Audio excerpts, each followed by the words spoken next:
audience, and they are popping off before the first champion select. And we're not going to waste any time, so let's jump straight into the draft of Game 1. Talia and Nico on the side of T1, respecting Kyle's Nico on the bot side of the map. The Pantheon coming through from AL, question marks around things like Divide, how high priority is on the list. Do you want to give Faker his Azir? The answer to that is no. That is immediately going to be banned away by AL. A lot of power picks still up and available. The value of things like Annie in particular, very high in the draft. Varus, Pantheon, both still up at the moment. Rise, target here as well. Oh, Pantheon, of course, already out, but Xin Zhao, another priority AD jungle. So a lot of options still available here. Orianna, definitely still up and available. Couple of mages here. You have to take into consideration things like the Gwen. Yeah, we saw this being highly prioritized by T1 in their series against Genji as well. With that locked in, Flandre has the possibility of bringing out something like the Jax, but there are a lot of answers that we've been seeing coming through from the Gwen so far in the tournament. Rumble, also perfectly safe blind pick if they want to go for that as well. Exactly, two of the most common ones right there to play into it. Of course, the Gwen side, they're fine with blind picking it because even if you do get the Rumble, they're fine with scaling out and have been able to live through the lane, no problem. If it is going to be the Annie, our most common pairing is the Wukong after it. Tarzan does really highly prioritize that Wukong. These two synergize just so well for their burst combinations and the CC that they bring to some of the early fights. The concern of early picking a Wukong, though, is the possible Poppy response. We know that Oner is a very effective Poppy, so instead they could look to prioritize something else. We talked about the Rumble. There are some AD carries that they could also consider prioritizing, something like the Ezreal as well. Right now they are hovering on the Wukong and they're not going to hesitate. This will give Oner the opportunity to counter pick. And being paired alongside the Gwen, I mean, they have a ton of options. We've seen something like the Sejuani come through. The Vi's, of course, still available if they want a little bit more dive threat. Yeah, Vi plus a burst champion for mid lane for Faker. Faker has done very well on a lot of playmaking champions for the mid lane.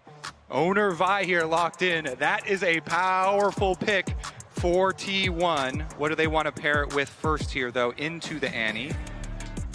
Normally we'd see mages as a response into the Annie, but the Galio that is a burst champion. It also pairs very nicely with the amount of dive. People actually underestimate the burst damage that Galio can have, especially early on into the game. And as you say, it does cover a couple bases here as far as being good into the Annie later for the team fights with the Magic Shield as well as the ultimate for counter engage. And also, Faker is famous for many champions, but Galio is perhaps one of his most famous picks, especially after last year's World Finals. The unkillable Demon King staying true to his name on this champion as AL round out their first half with the Jace. I mean, some of Faker's most iconic games of all time. I think back to 2017, the run that Faker had at Worlds playing Galio. He was everywhere on the map. If you think this champion cannot carry, you have not seen Faker play it. Certainly. You have to have missed a lot of games if you have not seen Faker play it, especially at Worlds. So let's get into the bottom lanes here because we are going to dive a bit deeper. Varus, of course, was already taken out super early. So things like the Jhin, both of them have really prioritized those types of champions, especially if you're looking at some sort of counter engage. Maybe the Xayah type for Guma.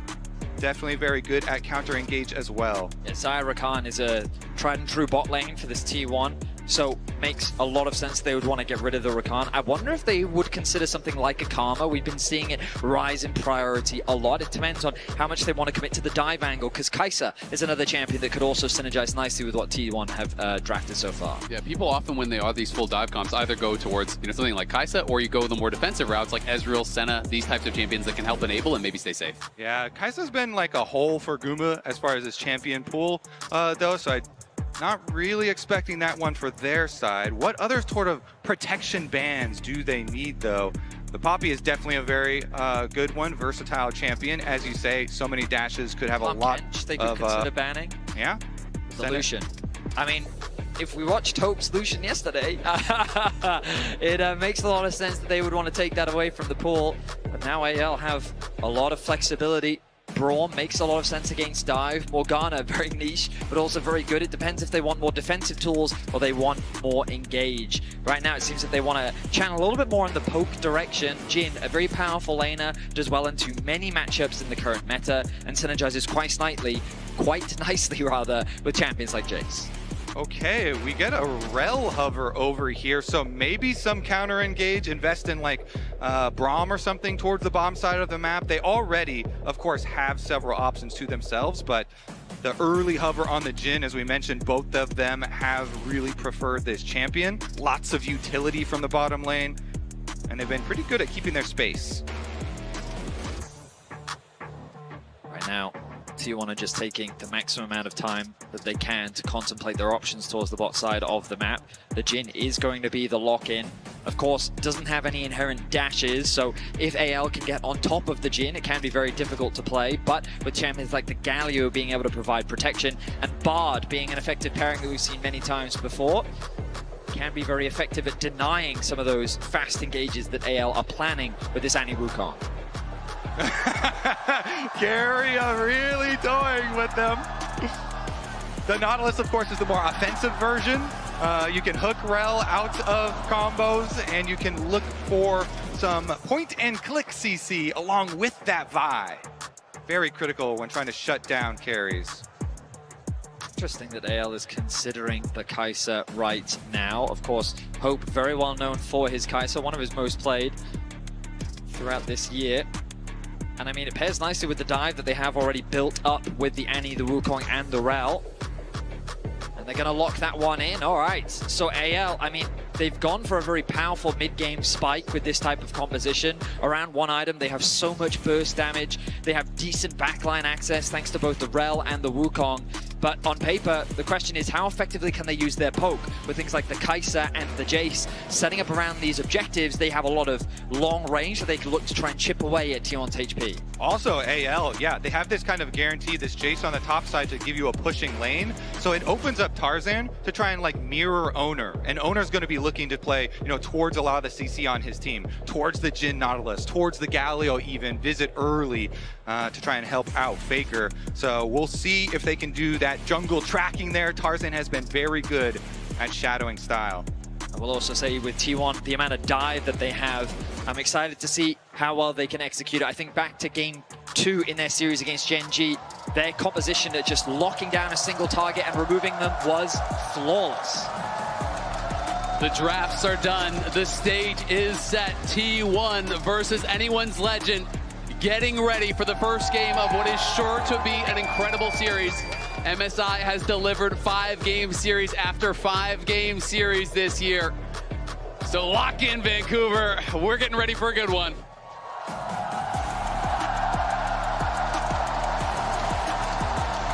It is LPL versus LCK at MSI. On this stage, there's a tremendous amount of pressure here. The last 2 years, T1 have been stopped in this spot. Third place in 2023 MSI, stopped by BLG, stopped by the LPL. 2024, also stopped in third place by the LPL. I mean, even going back to 2022, we didn't have as many teams at MSI, but it was RNG that denied them. It's been so long since T1 was able to lift an MSI trophy. But when you look at the record all time, T1 have had the LPL's number. They absolutely have. This is the team that time after time after time always delivers against their greatest rivals, the LPL. Deep ward here. I like this from Tarzan. As I was mentioning in Champion Select, you really want to be able to track Oner's early pathing here because he does have some volatile lanes to work with. And when you have early Vi, there's a lot more ganking potential than the early Wukong pre-6. Wukong definitely looking to get the ultimate, whereas Vi can go for, you know, Q flash plays on some of these CC heavy lanes. But with that ward on blue buff, they will assume and they will surmise that Oner is starting from bottom to top. You can see Shanks getting very aggressive here already in the mid lane, constantly trying to harass Faker, utilizing that range advantage, and we'll see how much he can keep Faker down. It does feel like the mid lane is going to be key. And I feel like Shanks has been incredible so far as Doran getting very aggressive. He's playing the grass, but Flandra now trading back well, has Doran quite low. Getting callbacks to Doran versus Zeus. Could try and force some flash there early on. Both of these supports very creative. Keria, of course, he cooks a little bit harder. Both of them playing Spellbook in this first game. And Tarzan up towards this top side. It's a level 2 gank. Doran has to flash out, but down to the bot side. It's Kyle in a lot of trouble. Guma's looking. First blood is going to go to AL, but it's going to be traded back immediately. Hope now firing onto Guma. Will retreat. The action is hot and heavy. 2 minutes in, 2 kills on the board. And it's fairly even in the bottom side. Both AD carries getting the kill credit there, but the difference in summoner spells is flash versus the barrier for the all-in. A very tense moment across the rift. Tarzan looking for a very early play as Flandre gets low. Doran in trouble, has no flash. Flandre does have his flash available, but he is incredibly low on mana. Guma very low also. And junglers could be in the area. It's a pause. We get a little taste of the action. You like that taste? That's an appetizer. Uh-huh. My goodness. Hopefully we can get a replay of that bot lane fight that we just had a kind of brief spectacle of, because while that was happening, you guys were talking about that top lane gank. Tarzan, super early on, wanted to make his presence known. And it felt like Oner already, he kind of adapted his pathing. He skipped past the wolves, he was threatening the top lane play, he saw that Flandre was looking to go to base, and he decided against it, instead clearing through the top side jungle instead. Yeah, I mean, Wukong, you always expect just to do these full clears, look to power towards that level 6, but expecting Doran to play it very aggressively as he did and getting some value there, them getting the flash down on the Gwen really early on could definitely change this matchup and help out Flandre and help out AL with some push for the top side. And I'm struggling to remember any level 2 ganks that I've seen at MSI. It feels like even level 3 ganks are relatively rare, so definitely giving up a little bit as far as the pace in the jungle, hoping that they can really swing that top lane matchup early. And that's something that I value so highly with junglers, is adaptability and being flexible to the situation that you see within your lanes if they're trading that heavily to go and take a moment. But we'll see if you can get punished, because there is a reason those level 2 ganks are not very common. You can get behind and you can snowball against you. So let's look back at what happened in the bot lane 2v2. So the early level 2 came through from Kyle and Hope. The hook connects onto Kyle, and an early exhaust from Hope means that this fight looks very advantageous towards T1's bot lane. But the Kai'Sa passive coming in really valuable there for AL meant that they were able to get that kill just before Kyle ends up dropping. So the official reason on stage for the pause, some mouse issues on the T1 side. So we're going to hopefully get that sorted out very, very quickly. Hopefully have no further issues as we go forward. But of course, incredibly important for everything to be perfect in a match like this. Wow, we really got to stock up on mice for this tournament. We're back. We have had some mice issues. All right, we are stocked up. We'll walk in as Doran, he's in trouble already. Tarzan is back, and Tarzan claims another. AL are hungry in this early game. It's Tarzan with the camp, the king of the jungle here, going top lane so hard. And look at the minimap. During that, they had swapped over, so it is Oner and Keria up there, but it's already too late after the action has already finished. AL with an effective early game plan. They get Doran's flash, and then they're able to find a follow-up gank. They find themselves with a small gold lead early. Shanks looking to get a nice trade off in mid lane. And I have to say, that is so good for AL, for Tarzan. He actually doesn't lose out on any of his bot side camps there, because Oner was clearing from bottom up to top and then did part of his blue camps before getting there. Very, very good stuff for Tarzan. Of course, Oner is going to finish up his clear and still have his CS lead, but Doran will be in trouble.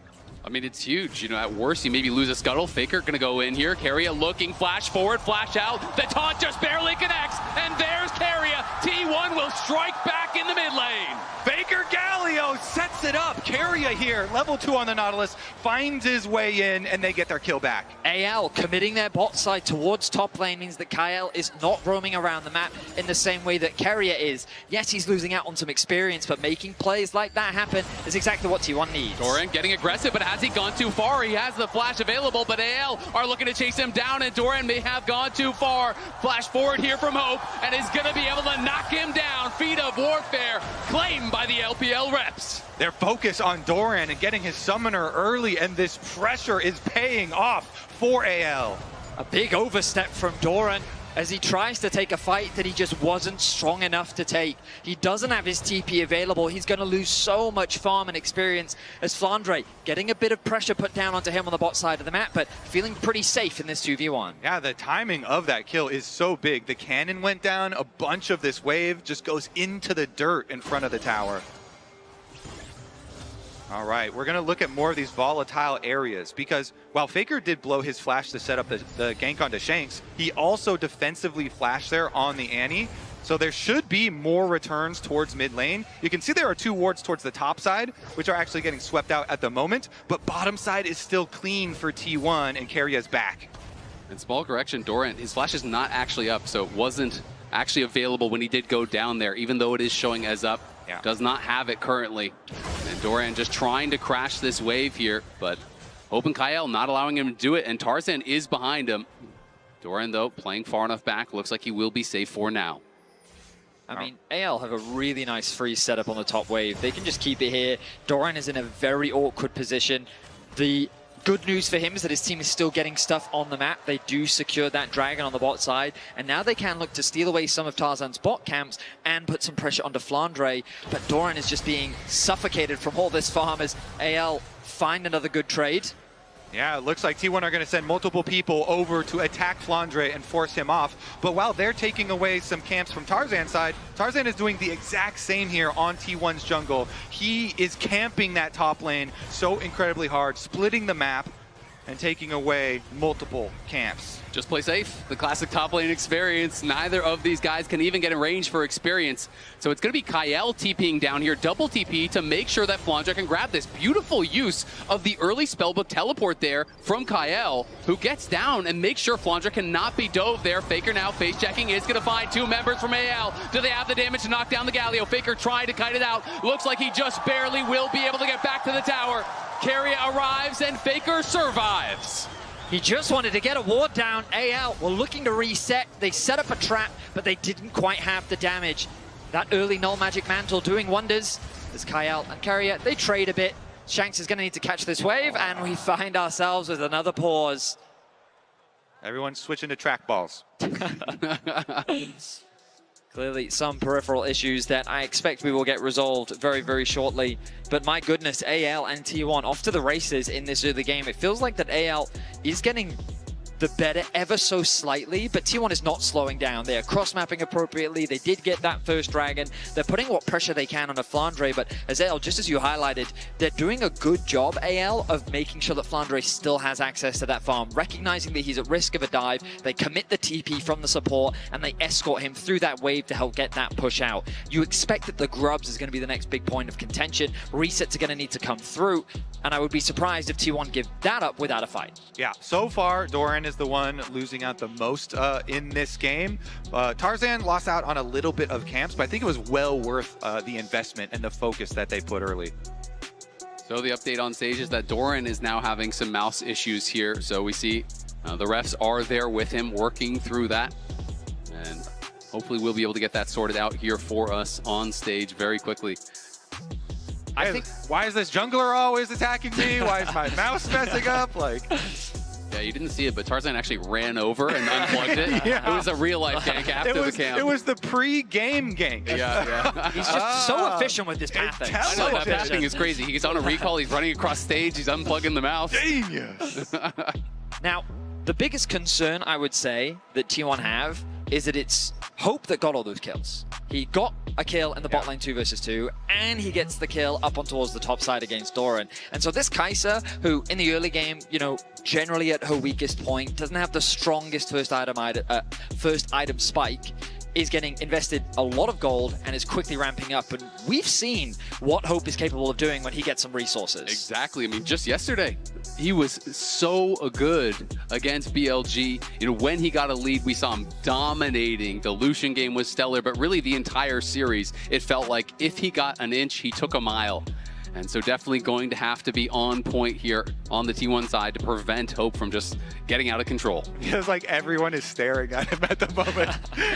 Like, okay, come on. Of course, the pressure high. We are only in game 1. If you've just joined us, it's T1 versus AL. It is a fight for the finals of MSI. it would be a rematch for both teams against Gen G, who was able to get the better of both of them in epic, intense 5-game series. A lot of people have a lot of hopes for this series because both of these teams went 5 games versus Gen G. Both of them dealt with BLG in 3 games. Yep. So only one of them has hope. Exactly. There's only one hope on that stage. But it's exciting, and it's just crazy to think, like, T1 definitely didn't have a bad spring split. But in terms of expectations coming into this tournament, so many thought that HLE would be the representative from the LCK alongside Gen G. And to see T1 coming into the tournament, a lot of the conversation that I was hearing was, regardless of what you think of their play, it's T1 at an international event, right? And I mean, that's just the pedigree that they've been able to earn themselves just because of how they always do level up. And it's no different at this tournament. They get to play on the patch for longer. They figure out the way in which they want to play, and they bring some of what they've established in the LCK, some of the new things that they've learned, and already they've just become a force to be reckoned with here at MSI. They absolutely have, and they just seem to do it every single time. The regular season struggles, when they have them, don't seem to translate to international. It was the same story going into Worlds last year, and they walked away world champions. This team seems to thrive off of the doubt, thrive off of the struggle. It just makes them stronger. Yeah, for like the whole year, everyone expecting HLE and Gen G to be the reps. But into this game with some fresh mice in everybody's hands. And we've got our lanes finally answered and evened up. And I wanted to talk a little bit more about the junglers, because already we've been seeing Tarzan have huge impact on the top side of the map.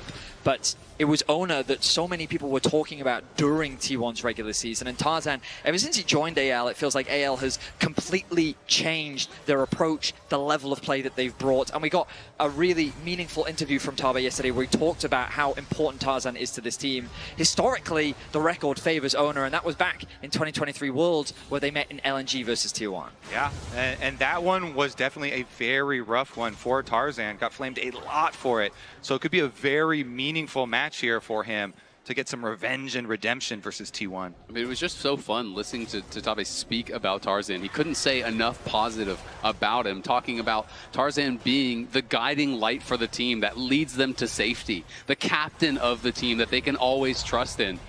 You can tell how tight of a relationship they have, how much this team really does believe in their jungler. Yeah, you truly can. From all of the interviews with Tabe as well, talked about him a lot. This was after the games yesterday, but he also gave a long, in-depth interview with Dom and Yamato, and he talked about how at the beginning, Kael, he was very shy and had some problems with communication. And when Tarzan joined the team, he treated him like this younger brother. And since Tarzan's Chinese is so good, he really improved the communication there. And it's no wonder that those two have such good synergy within the game. And they have become the best jungle support duo in the LPL. They have become incredible. And that is the fun, I think, of this Anyone's Legend team, where there's so many players with these improbable stories where it feels like, you know, they were overlooked or they were underrated or they were passed by other teams, by other players, and they've come together to be greater than the sum of their parts.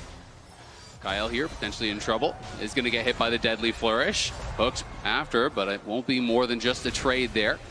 Doran just fighting down here with Fondre, taking the worst end of these trades, just trying to stay relevant after these 2 early ganks that Tarzan used to put him quite behind. Now, I will say I am a little surprised to see AL so respectful towards the Grubs. This is an objective that this team absolutely loves. T1, though, was able to get it pretty much uncontested. AL didn't put up much of a fight. Instead, they've prioritized on farming through the jungle, wanting to work towards that first item. And as we were talking about in draft, when you see this AL comp, I feel like that they spike so nicely on that first item. The Trinity Force for the Wukong, the Malignants that we're expecting for Shanks. These champions, once they've got their ultimates online, when they're ready for the mid-game team fights, is something that T1 needs to be cautious of. You were talking, Kobe, about how much burst Galio can do, and Faker is going to go for a damage item first. You know, has the mask here, is going to be building in, likely towards Riftmaker, as we see that first item most often. But sometimes people will go tank into damage or just pure damage. So Faker here definitely wanting to bring that extra AP threat here alongside the rest of the dive that T1 is drafted for. Yep, and he's got his early Merc treads to deal with the Annie setup as well. Can be very critical when you're looking at layering those CCs, the extra bit of tenacity can be just enough. Nice hook does connect. Deadly Flourish is going to root, but buffered out there on the crash down by Kyle.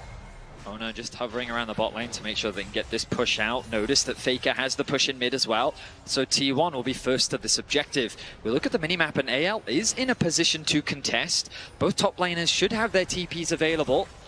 X-Flash used by He's Keria. threatening. He's going to pop the ulti here onto Hope. Deadly Flourish is there, and here comes Faker's Hero's entrance. The CC not quite layered as Kyle is there for the peel. And Oner on the other side in a lot of trouble. Oner trying to survive, but he cannot do it. Tarzan has knocked him down. Keria the target now. Tarzan flashes forward. Cyclone on 2. Faker next to fall. Doran in the midst of everyone. Can he turn it around?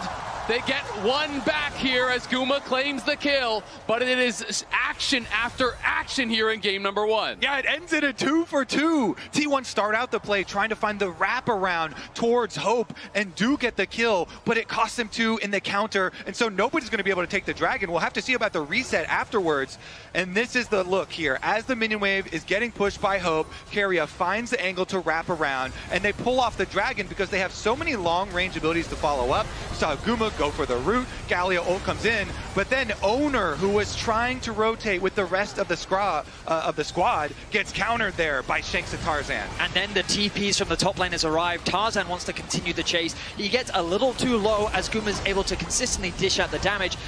Doran, I thought that he was in so much danger on the backside, but he was able to create enough space between him and AL that he was able to get away to safety. Now T1 not slowing the game down. Looking for a potential dive here. Keria is behind him. Flandre in some trouble.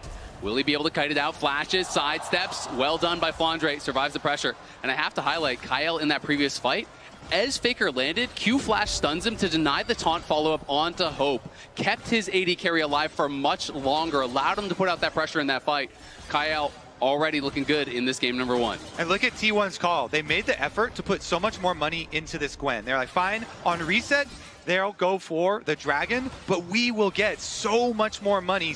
All these plates and solo tower gold for Doran. That was the attack point for AL early on in this game. Now Doran has actually taken the gold lead. Much needed for Doran on the top side of the map. Feats of strength now in T1's favor. And Faker not really at risk of a dive. The minion wave wasn't stacked enough, and on this Galio he feels tanky enough to be able to weather any pressure.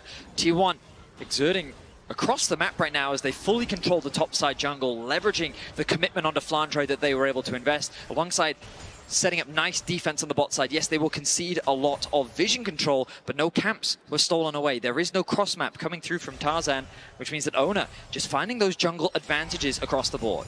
And T1 now only one objective away here from the upgraded boots. I think they're going to have their eyes on the Herald here, spawning in 50 seconds, which would get them the feats of strength.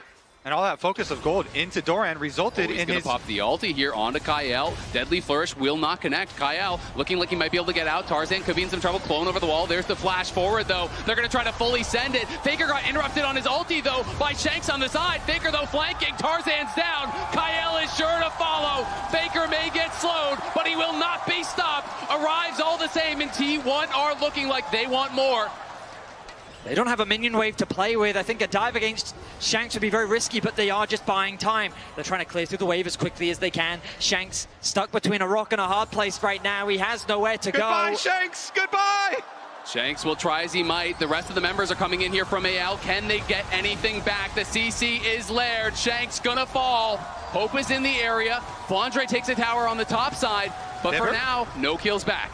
Another tower is secured as well from T1. And just like that, they've ballooned the gold lead. They punish Tarzan's invade. He did not have the time or the agency to move into that bot side jungle and threaten that red. And T1 knew this. Look at the minimap. You can see the collapse is so much stronger because all of the T1 members are on this side of the map. There's no way for Flandre to get involved. Annie is forced to catch the wave, and T1, they leave no prisoners. Yeah, T1 had really good timers there because Doran had just reset after spending all of that gold from the topside play. He had the fully finished Rift Maker, and they had plenty of long-range CC with the Nautilus, with the Jhin, to be able to punish the invade heavily. They're just trying to keep everyone's heart rates down. It's getting a little bit too exciting. Everyone take a deep breath. How many mouse jokes can we make, though? I think we're out. Yes. I think we are done. Faker smiling though after that. Of course, you know, them feeling the building of momentum here in game number 1. I like hearing from interviews about Shanks coming into this matchup where even though he is such a Faker fan, he's talked about how he just needs to stay true to himself. Faker is just another opponent, and I feel like that he has had a lot of pressure thrown towards him so far in this game, and he's been doing his best, but on the side lane, it feels like T1 have been playing around Faker and collapsing on the pressure from this Galio. Yeah, honestly, I've loved every Shanks interview that I have seen. My favorite one was the one he did with LPL English, where he rocks up with his red tinted sunglasses, and they ask him about this being his first international tournament. They're like, oh, Shanks, what sort of impression do you want to leave on the international fans now that you're on this big stage? And he gave a really based answer. He was like, you know what? I'm not too concerned with the impression that I leave on fans. What I really care about is being champion.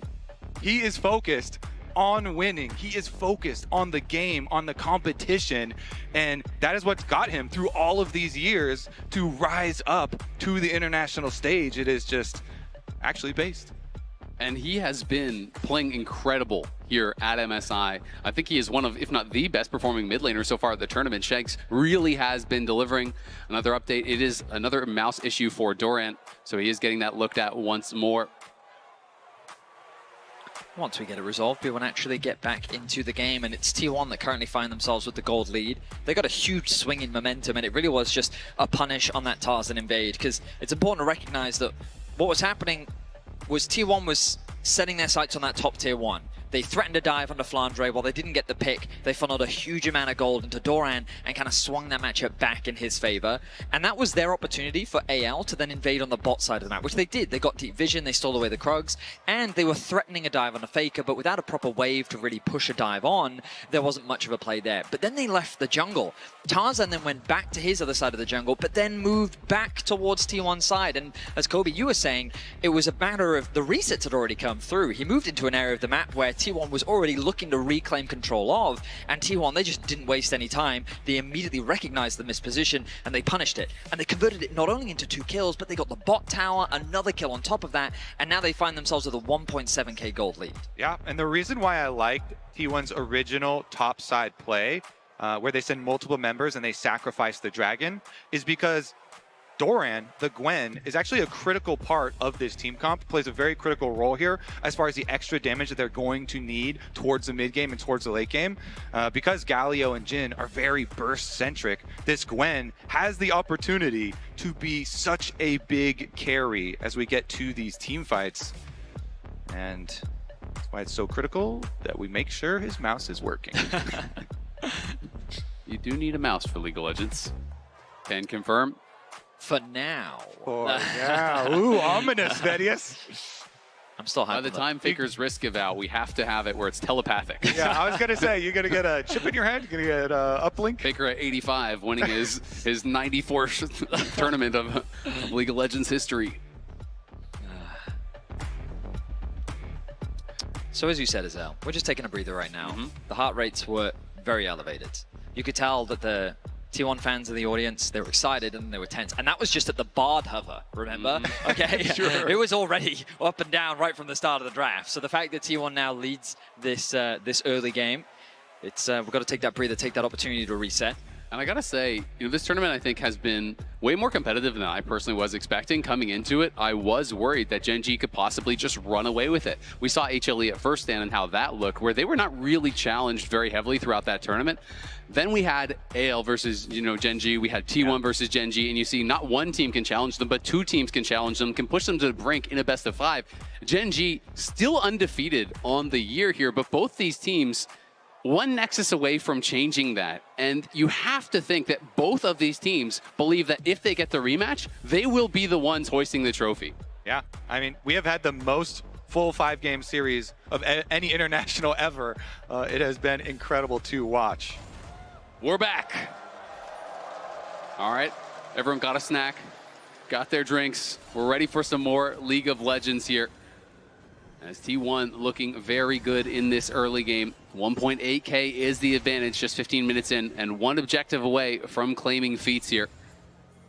Now, of course, supports play a vital role for both of these teams. But what's impressed me already in this game one is Keria has been involved in every single kill that T1 have been able to find. He has been leaving Guma isolated in a side lane so that he can roam around the map. He's been working closely with Faker specifically to try and attack Shanks, and so far in this game they've succeeded, finding himself with a 0-2-1 scoreline. Hope is the player that's just kind of been picking up these kills where he can in the exchanges, but right now across the board it is T1 that find themselves with the gold lead. A large part of that is because of these two towers that they were able to secure, and with the third dragon on the horizon, both teams will be setting their sights on looking to grab that objective for themselves. It is good that you mention Hope though, because he just did his 2-item power spike. Now with the Rage Blade, the Kai'Sa very capable of making some of these pick plays. AL, they have so much CC on their team to set him up with Plasma. So if they can control some vision here, that would be the first step in opening up an area on the map to be able to make that pick with. Kyle himself going to try and do that, but as you can see, very good vision toggle by the observers. T1 have made it difficult for them. They really have, and Hope, as you said, you know, on those 2 items because he has the free boots. Guma on the other side has slightly more gold, but he did not have free boots, did upgrade those steel caps to try to survive the dive that he knows is going to be coming for him. 20 seconds now until the Dragon. And while AL have good vision control, it's T1 that have the pressure on the waves. Mid and bot have both been pushed in. Doran now making his way towards the river with the rest of his team. Shanks needs to go back to base, spend what gold he can. And now he's going to TP towards the middle lane. Going to pick up an amp tone, so a bit of extra AP as now the contest over this mid wave begins. Yeah, he's sitting on 3 charges of his passive, so he can just shield in with his speed, look for the big stun play. The wards are there for T1, but the approach for AL is here. T1 pulling back out. Keria just uses heal to swap over to that exhaust, so has it ready for the fight. AL drop the Herald mid and are looking. Tarzan going forward, trying to get some poke down here as T1 forcing the flash out of Tarzan there as Keria came through with the dredge line. Both teams posturing for position, but it is Faker on the side. Faker's done a good job of keeping that bot way push. Kyle goes in. Go in, and they're trying to turn around the other side. Faker going in with the hero's entrance. Knocks up 2. Tarzan in trouble, but is kiting back. Kyle now going to have to flash out. Guma opens up. Kyle is the target. Can he survive? He's still alive for now. Shanks and Hope turning the fight around. It's AL pulling victory from the jaws of defeat. T1 overchased the enemy support. Kyle reels them in under the tower, and AL have control of the Dragon area. AL going to start this one off as they find a winning fight against T1. Shanks' Annie was huge in that choke point. T1, oh, Keria. Keria is here. Yeah, Smite. Oh, not going to be able to steal it. Keria's now in a bit of danger as he finds himself in a 1v1. T1 trying to keep the rest of AL in the mid lane. Flash comes through from Flandre, forcing them back a little bit. But all right, a very tense affair between AL and T1. Incredibly, and Dragon number 2 going AL's way, putting a stop to the momentum that T1 had been building is critical here. Plus, for the next consecutive play, now there is no flash on Doran. Of course, you know, Tarzan got his blown really early there as well, so the Wukong got reduced a lot in viability for that team fight. And that probably is one of the reasons why T1 did chase it so heavily. Yeah, I mean, the fight start for T1 looked fantastic. The Galio ultimate hit onto like 3 members. I thought that once the engage from Kyle came through, Hope was immediately going to dive onto the backline. Tarzan was going to come through. And again, we'll get a chance to see it. Look at this follow-through that comes from Faker. As Kyle gets the engage, the immediate backline response. Hook connects onto Tarzan. 3-man knockup from Keria. The follow-up ulti means that AL is completely separated from Kyle. But then as he flashes away, T1 overstep a little too far, and then Shanks drops the 2-man stun. The Tibbers comes through. Hope comes from over the wall to pick up a kill. Gets the shutdown as well onto Oner. Yeah, T1 were just split on 2 sides of that large wall. Keria even walking into the tower to try and get over there to them, but that 2 combo, quite nice. T1 still able to get the mid tower though in the aftermath. They still have their gold lead, and Otacon is on the map, so you have to believe they're going to rotate over, control the vision, and try and force some sort of face check. Off the back of that fight though, AL did claim the upgraded boots. T1 though, as they often do, starting up the Otacon here. Flandre is now in base, has the teleport available. Will AL get here in time? Hope and Shanks are trailing, and T1 is killing this fast. Teleport now coming in here from Flandre. Will T1 look to turn, or will they try to finish? Shanks now repositioning on the side, will be spotted by T1 as Kyle moves forward, stuns up Doran. Doran in some trouble from the Magnet Storm. The Deadly Flourish is going to connect as Guma opens up, and Tarzan has stolen the Otacon. AL trying to just run out, but now Hope is there. Hope's going to be hit by the exhaust, goes in aggressively, but it's Guma now, free. It's Guma firing. It's Hope in some trouble. He's getting locked down by Faker, but Hope is just taking over. Hope will not be stopped. It's a triple for the Kaisa as Hope goes crazy. It's the Hope of the LPL. He's able to gain so many kills in the aftermath, and because Tarzan's smite hits true, they're able to get the advantage here. Hope still has the advantage. T1 came so close to killing Hope, but just barely. He was able to navigate his way through the fight and walk away with a triple kill. 8-1 on the Kaisa as the TP collapse response from T1. This is Keria TPing in with the Summoner's Spellbook here. Hope just going to try to turn around on Doran. Doran is getting very low to these minions. Has to be careful. Keria does arrive. Hope going to try to outplay the passive auto, the hook, the shutdown. It's 1K in the bank for Doran. Survives with a sliver of health. The Krug Lord learned how to play on the edge of his health bar. No Krugs, no Wolves, no problem. We look at this fight, and it's Kyle again with an engage. The hook from Keria hits onto the Otacon, but he does get the ultimate onto Hope, forcing him out of the fight. Doran's able to do so much damage onto the front line as the Galio engage comes through. But this choke point, Shanks drops a big stun, forcing T1 to retreat. But T1 don't really care because Guma's doing so much damage on the backline. And look at the positioning of Hope. Everything is thrown at him. He flashes away from the damage of the Galio. Shanks just barely able to get the damage off to secure that kill on the backline as Hope walks away with a triple kill. Yeah, Hope made sure that Shanks was going to live after that one, chasing off the rest of T1. Guma had to retreat. Now, as we get back out into the action, though, we'll see about the reset. So many flashes blown in that last fight. There will be vulnerabilities here, so it puts so much importance on the vision setup. And right now, you can see Oner is moving in with Doran. Is going to be spotted, and Tarzan looking Danger. here. Will they find the engage? Doran going to have to try to kite back. Is going to be knocked up by the Cyclone. Shanks cannot get in range just yet, and Tarzan now in trouble. Oner's going to go forward to follow. Doran's incredibly low, but he's still surviving. Oner running now as Kyle arrives, and here comes Hope, and that might be the end of the hope for the fight for T1 as they have got to run. This Kaisa is on a roll, and Kyle is going to get sped up. Knocks in Guma. Another will fall. 3 kills for AL. Wherever Hope goes, T1 has none. Hope shines bright as T1 look for a pick onto Tarzan. The collapse comes through thanks to the Kaisa ultimate, and he picks T1 apart once more. 10 kills on that Kaisa. 3 items completed already. He is going to destroy them, and that's Dragon number 3. That is Dragon Soul points. Here's another look at the 2v2 that started out. They wanted again to go for Doran here and get him incredibly low. T1 get their kill, but look at the reinforcements. Hope flies in on the Kaisa, is able to play off the setup. And you can see that Shanks was hesitant to drop his combo right from the start because of that Gwen invulnerability that she's provided. And that meant that because he hesitated so long, Doran was almost able to get away to safety. But as you said, Hope comes in just at the right time. And while the kills are very close, the gold is very close. All of the gold is basically sitting on Hope, as the rest of T1 will still find ways to navigate these upcoming fights. But as we watch these replays, AL is picking up Dragons. They are now on Soul Point here, and it is Cloud Soul, incredibly powerful for a lot of the champions that they are running. Okay, so when you have an AD carry that's super fed, what do? Vi ult and Nautilus ult are very good tools at trying to shut down that Kaisa. So we will be looking at Hope's flash, at Hope attempts to survive. Hope has that Terminus and likely going to build towards GA next. You have to think to try to answer all of this dive. You know, Zhonya's would be another option, but he is not going that route. Does have the BF, and I'm assuming that is going to be the GA.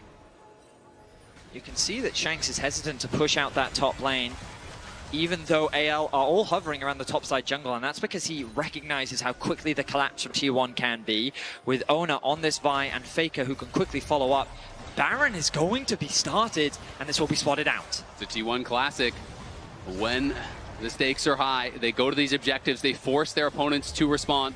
Fondre on the other side of the map is going to teleport. AL are here. Doran threatening a flank on the side. Tarzan moving in, but Keria is marking him. Will T1 just try to finish it? Looks like they're going to turn for the fight. Keria in trouble in the front line. Oner's going to the back line, but Tarzan is turning the fight around. T1 go into the meat grinder. They stand no chance at all. It is 4 kills for AL. They throw everything at Hope. They put as much CC down as possible, yet it is still not enough to take him down. He doesn't pick up a kill, but the rest of AL is there to support him, and now they're running through the base. AL on the march here, looking to put the finishing touches on this game. T1 went for the Baron, but AL have eyes on their Nexus. Flash forward, there's the flash out and the barrier from Guma, but he's got nothing to do about this. No way to stop AL.